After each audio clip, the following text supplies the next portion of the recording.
Hello students, welcome you to our official YouTube channel Mother Sakuntala Public School, Akhlaspur, Patia. We have continuously read our chapter and the name of chapter is Nationalism in India. In this chapter, in previous video, we have already described about the Simon Commission and Lahore session and Nehru report. But our today's video is related to a very important movement started by Mahatma Gandhi in the year of 1930, and this movement is called civil disobedience movement. Okay, this movement is a very important movement in Indian nationalism and Indian national movement.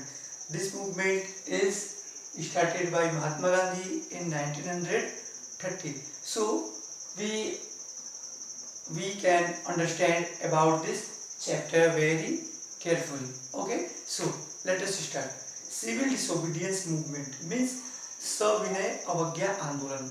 पहले हम समझते हैं कि civil disobedience movement का मतलब क्या है. Means सविनय अवज्ञा आंदोलन का मतलब क्या है.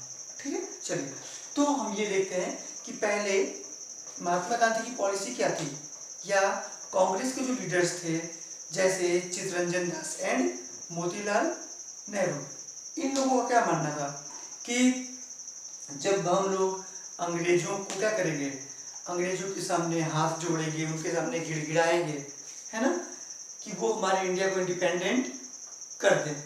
लेकिन उसी में कुछ ऐसे लीडर्स थे जैसे पंडित जवाहरलाल नेहरू एंड सुभाष चंद्र बोस. उनका क्या मानना था कि नहीं, हमें अंग्रेजों के सामने कोई हाथ पैर जोड़ने की जरूरत नहीं है, बल्कि हमें क्या करना है कि अंग्रेजों का डटकर सामना करना है, उनका मुकाबला करना है और इंडिया को इंडिपेंडेंस की तरफ लेकर के जाना है. ठीक है, तो इसी बीच क्या हुआ, अब महात्मा गांधी को भी ये फील होना शुरू हो गया कि नहीं, अंग्रेजों का साथ अगर हम नहीं देंगे या अंग्रेजों के सामने हम हाथ पैर नहीं जोड़ेंगे, उनको लेटर्स नहीं लिखेंगे, है ना, तो क्या होगा, हमारी जो इंडिया है उसको अंग्रेज जल्दी से क्या कर देंगे, इंडिपेंडेंट कर देंगे. इसीलिए महात्मा गांधी ने क्या किया, या महात्मा गांधी के द्वारा एक बहुत ही इंपॉर्टेंट मूवमेंट चलाया गया जिसका नाम था सिविल डिसोबीडियंस मूवमेंट. ठीक है, ये जो सिविल डिसोबीडियंस मूवमेंट है इसको सॉल्ट मूवमेंट भी कहा जाता है. Salt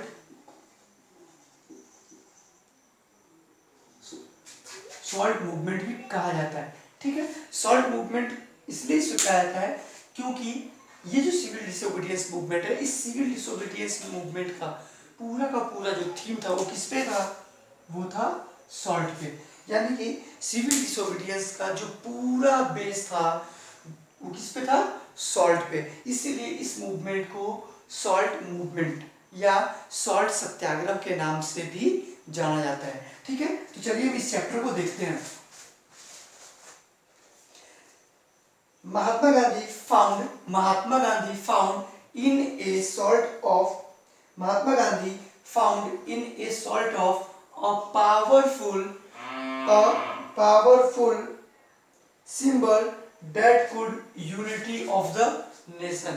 Means Mahatma Gandhi found the salt as a powerful symbol of unity of the nation. Means Mahatma Gandhi ने क्या किया कि इस सिविल डिसोबीडियंस मूवमेंट को स्टार्ट करने के लिए सॉल्ट को चुना, नमक को चुना. क्यों? क्योंकि उनको ऐसा लगता था कि सॉल्ट ही एकमात्र ऐसी चीज है जो पूरे इंडिया को एक यूनिटी में ला सकती है, जो कि पूरे इंडिया को एक यूनिटी में क्या कर सकती है, ला सकती है. मीन्स यूनिटी में लाने का मतलब क्या है कि नमक एक ऐसी चीज होती है, सॉल्ट एक ऐसी चीज है, एक ऐसी थिंग है जो या तो कोई अमीर व्यक्ति हो, मीन्स रिच से रिचर पर्सन हो, या कोई पुअर पर्सन हो. ठीक है, या फिर रिच फैमिली हो या फिर पुअर फैमिली हो. ये सॉल्ट क्या है, सबकी बेसिक नीड्स होती है. अगर हम किसी भी फूड को ईट करेंगे, फूड को हम कुक करते हैं, फूड बनाते हैं, तो उसके लिए सॉल्ट क्या है, एक बहुत ही महत्वपूर्ण क्या है, वस्तु है। मीन्स बिना नमक के हमारे भोजन में या हमारे फूड में किसी तरह का कोई टेस्ट आ ही नहीं सकता है ना। इसलिए महात्मा गांधी ने इस सॉल्ट को इस मूवमेंट के लिए चुना। क्यों?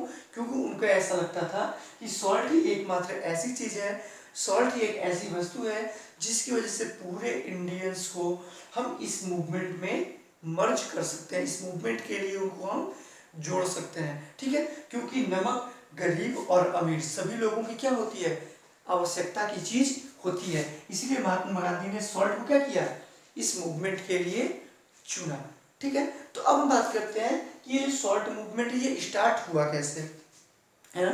सॉल्ट मूवमेंट अगर स्टार्ट हुआ तो इसके स्टार्ट होने का रीजन क्या था। तो महात्मा गांधी ने क्या किया कि ब्रिटिशर्स को मीन्स अंग्रेजों को लेटर लिखा। जैसा कि इंडिया में ये परंपरा पहले से चली आ रही थी कि अगर हमें कुछ भी बात अंग्रेजों को कहना है तो उसके लिए हम लेटर लिखते थे, ठीक है। तो वही काम महात्मा गांधी ने भी किया। महात्मा गांधी ने अंग्रेजों को एक लेटर लिखा, ठीक है। जिस टाइम पे महात्मा गांधी ने ब्रिटिशर्स को लेटर लिखा उस टाइम पे इंडिया के जो गवर्नर थे वो कौन थे, लॉर्ड इरविन। लॉर्ड इरविन, ठीक है। लॉर्ड इरविन 1927 से 1931 80 तक ये इंडिया के गवर्नर थे, ठीक है। तो इन्होंने क्या किया, लॉर्ड इरविन को महात्मा गांधी ने एक लेटर लिखा और इस लेटर में उन्होंने अपनी कुछ डिमांड्स रखी। किसने, महात्मा गांधी ने लॉर्ड इरविन को एक लेटर लिखा और उस लेटर में उन्होंने कुछ डिमांड्स रखी। तो हम देखते हैं demands of Mahatma Gandhi.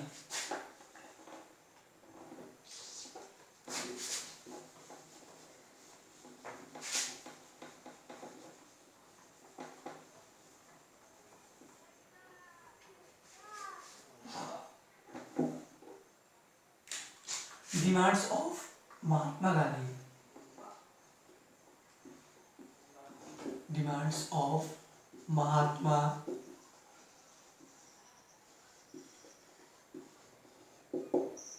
Okay. ऐसे तो महात्मा गांधी ने जो डिमांड्स रखी थी वो 11 डिमांड थी, मतलब जो डिमांड थी उसकी टोटल नंबर कितनी थी, 11। लेकिन हम यहाँ पे कुछ इंपॉर्टेंट डिमांड्स के बारे में बात करेंगे जो कि महात्मा गांधी ने क्या किया था, इस सिविल डिसओबीडिएंट मूवमेंट के स्टार्ट होने से पहले अंग्रेजों के सामने रखा था। मीन्स उनका जो पहला डिमांड था वो क्या था कि total prohibition, total prohibition, total prohibition. Second था उनका द रिजेक्शन ऑफ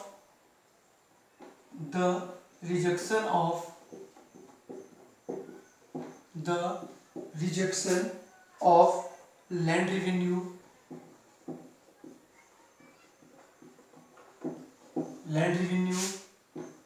थर्ड था इनका abolition of salt tax, abolition of salt tax. And next था इनका protective tariff on the foreign cloth, protective tariff of foreign cloth.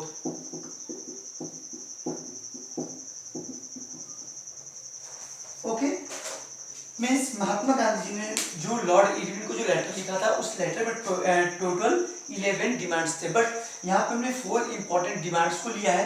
पहला है total प्रीहिबिटेशन। प्रीहिबिटेशन means restriction, ठीक है, मीन्स कड़ाई। रिस्ट्रिक्शन मीन्स क्या, कड़ाई। जैसा कि हमारे लॉकडाउन में चल रहा है ना, रिस्ट्रिक्शन मीन्स यहाँ पे क्या है, टोटल रिस्ट्रिक्शन। तो महात्मा गांधी कहने का मतलब ये था कि अंग्रेजों ने जितनी भी रिस्ट्रिक्शन, जितनी भी पाबंदियां हमारे ऊपर लगाई हैं उस पाबंदियों को पूरी तरीके से खत्म किया जाए, ठीक है।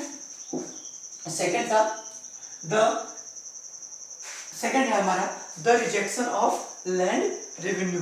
मीन्स उस टाइम पे अंग्रेजों ने जो लैंड रेवेन्यू मीन्स जो लैंड टैक्स था उसकी भी क्वांटिटी में क्या कर दी थी, इंक्रीजमेंट कर दी थी। मीन्स लैंड टैक्स भी ज़्यादा मात्रा में लिया जाता था। तो इस चीज़ को भी महात्मा गांधी ने अपने डिमांड में रखा कि अंग्रेज क्या करे, जो लैंड पे जो टैक्स ले रही है उस टैक्स को खत्म कर दे। ठीक है। थर्ड नंबर क्या था कि abolition of salt tax. Means उस टाइम पे सॉल्ट टैक्स भी बहुत ज़्यादा मात्रा में लिया जाता था। मीन्स अंग्रेज क्या करते थे, सॉल्ट के लिए मोनोपोली मार्केट बनाना चाहते थे। Monopoly market means single market, है ना। मीन्स अंग्रेज ये चाहते थे कि हम केवल इंडिया में सिंगल क्या करें, सॉल्ट का प्रोडक्शन करें। लेकिन महात्मा गांधी का कहना ये था कि सॉल्ट तो कोई भी बना सकता है, बस हमें क्या है, सी वाटर की नीड्स होगी, समुद्र के पानी की जरूरत होगी। और जब नमक हमारे इंडिया के समुद्र के पानी से ही बनाया जा रहा है, तो फिर इसी सॉल्ट के लिए मीन्स अपने ही देश के पानी की जो सॉल्ट बनाई जा रही है उस सॉल्ट के लिए हम टैक्स क्यों दें। ठीक है। इसलिए महात्मा गांधी का ये क्या था, एक फेमस डिमांड था। ठीक है। लास्ट डिमांड था उनका productive tariff of foreign cloth. Means अंग्रेजों के द्वारा जो भी विदेशी कपड़ा भारत में लाया जा रहा है उसकी मात्रा कम की जाए। ठीक है। तो ये चार तरह के क्या थे, डिमांड थे कि जो महात्मा गांधी ने अंग्रेजों के सामने रखा। लेकिन ये डिमांड तो थी, लेकिन ये एक तरफ से क्या था, अल्टीमेटम था।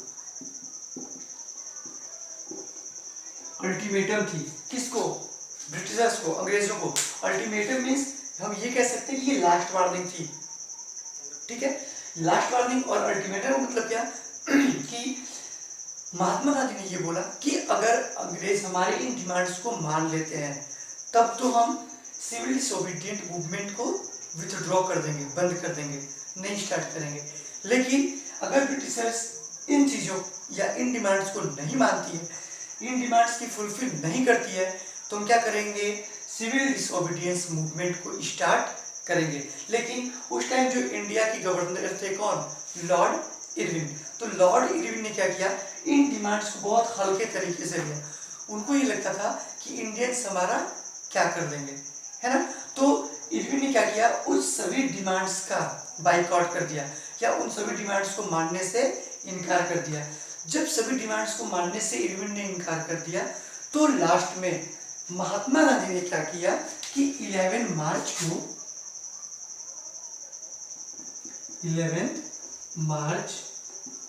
1930 को उन्होंने क्या कर दिया, सिविल डिसोबीडिएंट मूवमेंट को स्टार्ट कर दिया। ठीक है। लेकिन इसके पहले हम ये देखते हैं कि जब नेहरू रिपोर्ट और लाहौर सेशन हुआ तो इसके बाद भी क्या हुआ, 31 जनवरी 1930 मीन्स 31 जनवरी 1930 को महात्मा गांधी ने एक अल्टीमेटम दिया अंग्रेजों को। ठीक है। महात्मा गांधी ने अंग्रेजों को एक अल्टीमेटम दिया कि आप हमारे कुछ डिमांड्स हैं, उस डिमांड्स को फुलफिल कीजिए, तब हम क्या करेंगे, नन सिविल डिसोबीडियंस मूवमेंट को स्टार्ट नहीं करेंगे। लेकिन अंग्रेजों ने क्या किया, इसको मना कर दिया। तो एट लास्ट में क्या हुआ, महात्मा गांधी ने 11 मार्च 1930 को क्या किया, सिविल डिसोबीडियंस मूवमेंट यानी कि सॉल्ट मूवमेंट को स्टार्ट कर दिया। और इसके लिए उन्होंने अपनी ट्रेवल स्टार्ट की, कहाँ से, फ्रॉम साबरमती आश्रम, फ्रॉम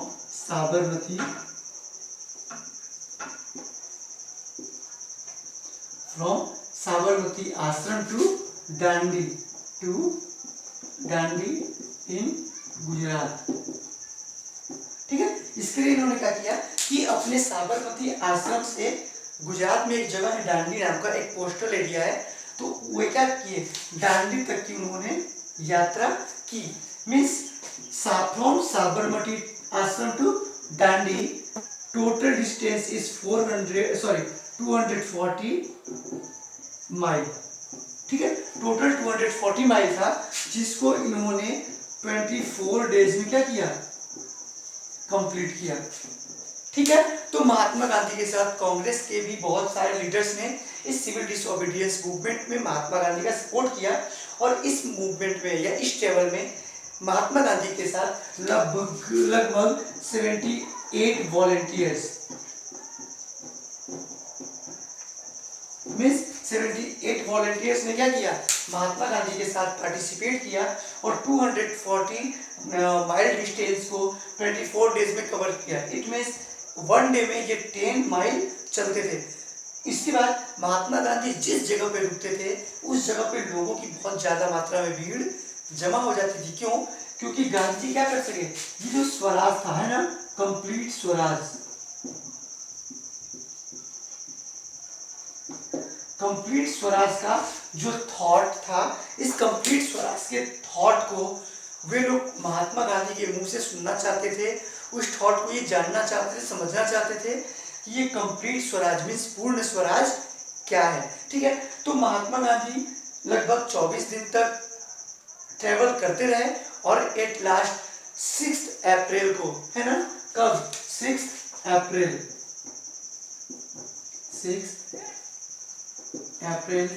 1930, एट लास्ट 6 अप्रैल 1930 को महात्मा गांधी ने दांडी के जो समुद्र का जो पानी है उस पानी से उन्होंने नमक बनाया और अंग्रेजों के द्वारा बनाया गया जो नमक कानून था, जो सॉल्ट लॉ था, उस सॉल्ट लॉ को उन्होंने क्या कर दिया, ब्रेक कर दिया।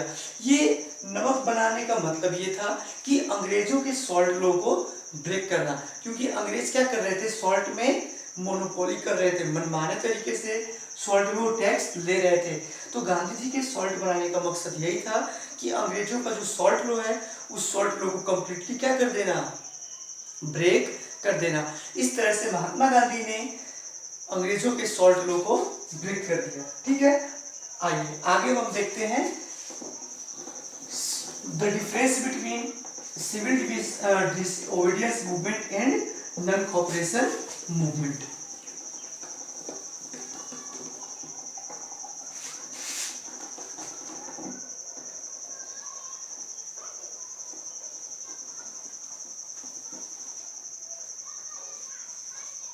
चलिए अब आते हैं हम features of the movement. Features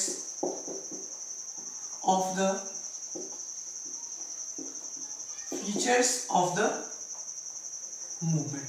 ठीक है, मीन्स जो नॉन सिविल डिसओबीडियंस मूवमेंट को शुरू किया गया था, तो इस मूवमेंट के कौन कौन से फीचर्स थे, इस मूवमेंट में ऐसी कौन कौन सी चीजें थी जिनको महात्मा गांधी ने एज ए वेपन यूज किया था।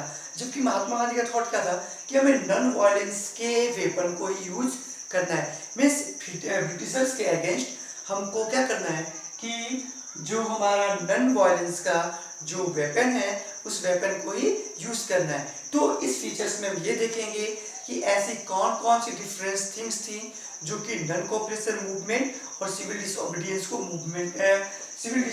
मूवमेंट को अलग अलग डिफाइन करती है। चलिए, तो इसका फीचर क्या था ये देख लीजिए। पहले इसके फीचर में जो पहला चीज था वो था कि डिफेंस ऑफ सॉल्ट लॉ। ठीक है, डिफेंस ऑफ सॉल्ट लॉ। ठीक है, सेकंड है boycott of liquid, boycott of liquid. Third है foreign cloth, boycott of foreign cloth, boycott of foreign cloth. And last है बाइकॉट ऑल ब्रिटिशर्स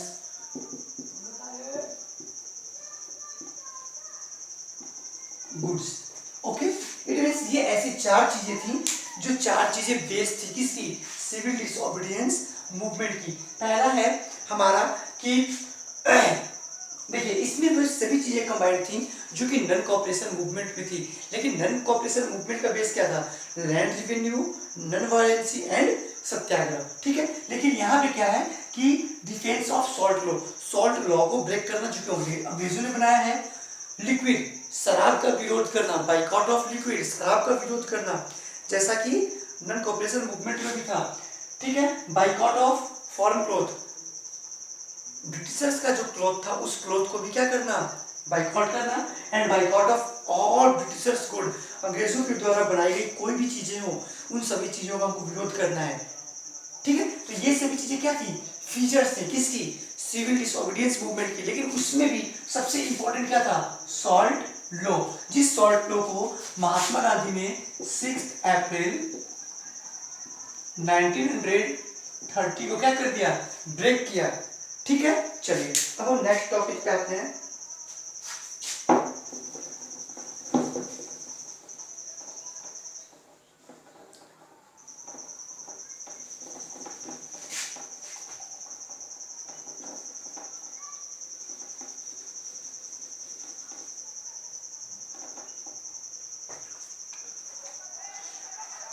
आते हैं हम programme of movement. Programme of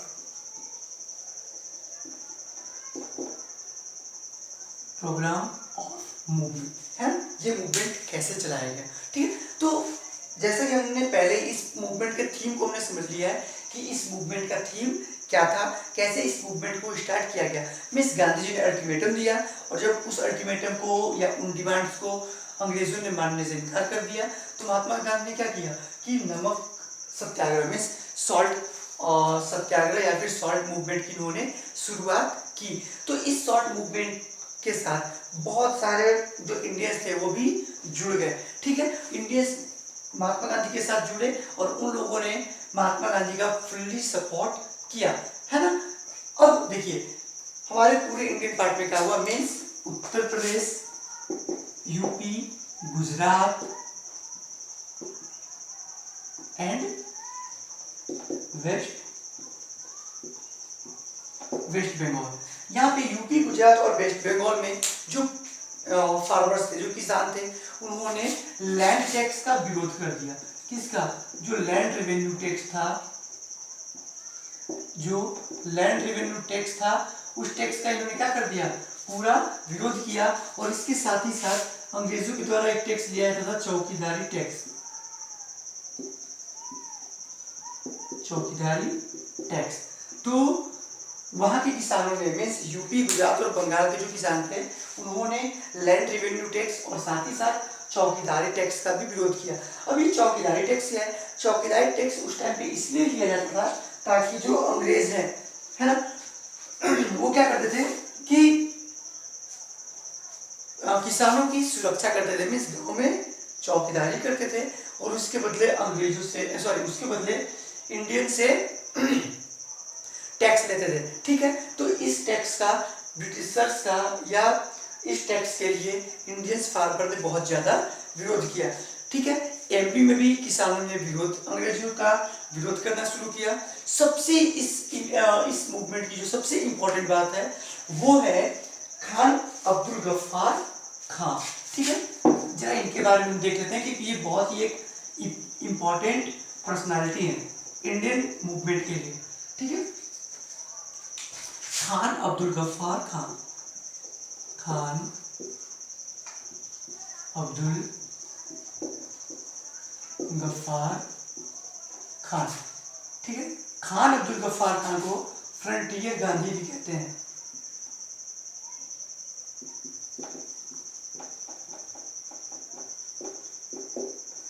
ठीक है, खान अब्दुल गफ्फार खान को फ्रंटियर गांधी भी कहते हैं क्योंकि ये इंडिया के नॉर्थ वेस्ट पार्ट से आते थे। किस पार्ट से, नॉर्थ वेस्ट पार्ट से आते थे और इंडिया के नॉर्थ वेस्ट पार्ट के बॉर्डर से आते थे। इसीलिए खान अब्दुल गफ्फार खान को फ्रंटियर गांधी के नाम से भी जाना जाता है। इन्होंने महात्मा गांधी का फुल्ली सपोर्ट किया और इन्होंने अपने एरिया में या नॉर्थ वेस्ट के एरिया में इस सिविल डिसोबीडियंस मूवमेंट को फैलाने का काम किया। इनके साथ ही साथ सी राजगोपालाचारी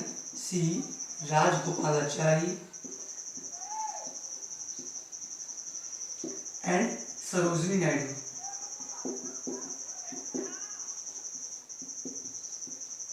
मीन्स खान अब्दुल गफ्फार खान ने नॉर्थ वेस्ट के पार्ट में सिविल डिसोबीडियंस मूवमेंट को सपोर्ट किया था। सी राजगोपालाचारी ने साउथ इंडिया में और जब सी राजगोपालाचारी को अरेस्ट कर लिया गया, उसके बाद सरोजिनी नायडू ने इस सिविल डिसोबीडियंस मूवमेंट को अपने हाथों में लिया और उन्होंने इसका संचालन करना शुरू किया। ठीक है, लेकिन ये जो फ्रंटियर गांधी थे, मींस खान अब्दुल गफ्फार खान थे, इनको क्या किया गया कि अप्रैल 1930 में इनको अरेस्ट कर लिया गया। कब? अप्रैल 1930 में खान अब्दुल गफ्फार खान को अरेस्ट कर लिया गया। क्यों? जबकि जो खान अब्दुल गफ्फार खान है, ये क्या थे? महात्मा गांधी के एक, हम ये कह सकते हैं कि महात्मा गांधी के ये बहुत ही बड़े फॉलोवर थे। तो जैसे ही खान अब्दुल गफ्फार खान को अंग्रेजों ने अरेस्ट कर लिया, तो इसका बहुत ज्यादा विरोध भारत में हुआ। ठीक है, अब ब्रिटिशर्स ने क्या किया, महात्मा गांधी के साथ ही साथ जो बहुत ही इंपॉर्टेंट लीडर्स थे जिन्होंने सिविल डिसोबीडियंस मूवमेंट में महात्मा गांधी का सपोर्ट किया था, उन लीडर्स को अरेस्ट किया जाने लगा। ठीक है, साथ ही साथ जो लोग सिविल डिसोबीडियंस मूवमेंट में महात्मा गांधी के साथ थे, उन लोगों को अरेस्ट किया गया, उनको मारा पीटा गया, उनके ऊपर बहुत सारे एक्सप्लोटेशन, सोशल या अत्याचार किए गए। जब महात्मा गांधी ने ये देखा कि अब इंडियंस का बहुत ही ज्यादा शोषण अंग्रेजों ने किया है, तब महात्मा गांधी ने फाइनली ये डिसाइड किया कि जिस तरह से हमने अपने प्रीवियस मूवमेंट को क्लोज किया है, उसी तरीके से हम लोग क्या करेंगे, इस सिविल डिसोबीडियंस मूवमेंट को भी क्लोज करेंगे। और इसीलिए मार्च 1900 मीन्स 5 मार्च 1930 को, सॉरी 5 मार्च 1931 को महात्मा गांधी और जो इंडिया के गवर्नर थे, कौन? लॉर्ड इरविन, इनके बीच एक समझौता हुआ, एक ट्रीटी हुई, जिसको हम लोग कहते हैं Gandhi Irwin pact. Gandhi Irwin pact. ठीक है, तो इस गांधी इरविन पैक्ट के दौरान महात्मा गांधी में और अंग्रेजों में ट्रीटी हुई, और जिस ट्रीटी के बाद महात्मा गांधी ने फाइनली क्या किया, सिविल डिसोबीडियंस मूवमेंट को विथड्रॉ या क्लोज कर दिया। ठीक है, मुझे उम्मीद है आपको आज का ये जो टॉपिक है ये बहुत अच्छे तरीके से समझ में आ गया होगा। जिन लोगों को समझ में नहीं आया होगा वो प्लीज़ क्या करेंगे, मेरे व्हाट्सएप पे कांटेक्ट करेंगे या फिर मेरे पर्सनल नंबर पे कांटेक्ट करके मुझसे इस मूवमेंट के लिए जो भी क्वेश्चंस उनके माइंड में अराइज हो रहे हैं उन क्वेश्चंस को पूछेंगे। ठीक है, तो आज की वीडियो में फिलहाल इतना ही। हम अगली वीडियो में बात करेंगे गांधी इरविन पैक्ट के बारे में। तो अब तक के लिए फिलहाल इतना ही। That's all and thank you.